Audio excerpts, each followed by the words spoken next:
This week, the Democratic presidential candidates had their third debate as the giant field becomes ever smaller.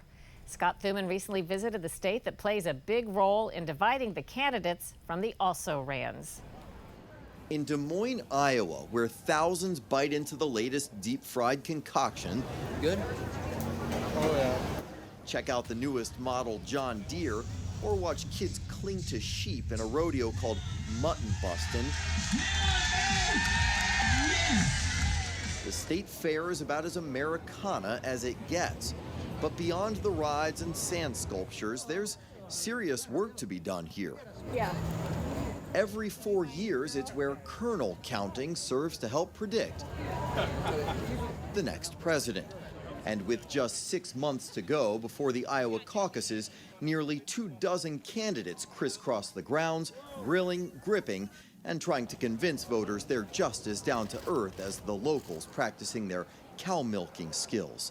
Do Iowans do a lot of homework before they show up here? Of course, I see people constantly with note cards, have written down facts, their sources.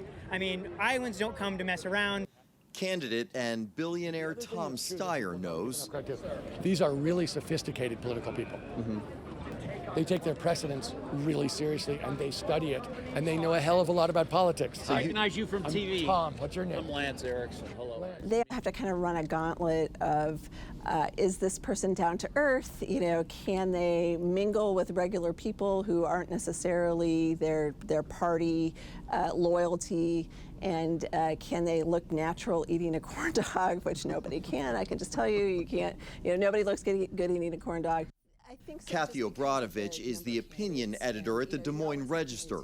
She's been covering Iowa politics for decades. But you have to inspire people, and people in Iowa expect to actually meet candidates. They expect to be able to actually talk to candidates. I'm Michael Bennett. My name is Elizabeth Warren. I am Amy Klobuchar. Which is why these introductions are so vital. Flashback to 1976 when a little-known Jimmy Carter came to Des Moines and went from outsider to front runner. Donald Trump took a different approach, flying in on a flashy helicopter and offering rides, about the only thing that could lure kids away from the petting zoo. Anything is possible here at the Iowa State Fair. Jessica Runlett is the fair's historical superintendent. The Iowa State Fair has been a place for political candidates to go ever since President Eisenhower visited in 1954. Eisenhower came here and spoke in the grandstand with Iowa's native son, President Herbert Hoover, and made an overtly political speech. And that was the first time we really see someone coming here to the fair to campaign. Candidates began barnstorming after that, and in the early 1970s, Iowa moved its caucuses to February, making it the first state to cast votes.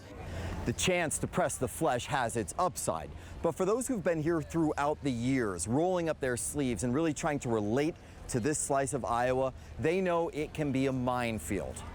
Just ask Fred Thompson, chastised for wearing loafers and getting around the fair in a golf cart at times. Wealthy John Kerry was critiqued for how much he tipped after buying fair food, and Mitt Romney got skewered for his "corporations are people too" line. How it'll play out this time, unpredictable in a state that twice elected Barack Obama, but also chose Donald Trump in 2016. What do you think about the fact that everything has to come through Iowa these days? I think it's awesome because, this is the heartland of America. As long as it is, they'll continue to trim the field. And candidates better be on their game, because Iowans sure are. For Full Measure, Scott Thuman, Des Moines, Iowa.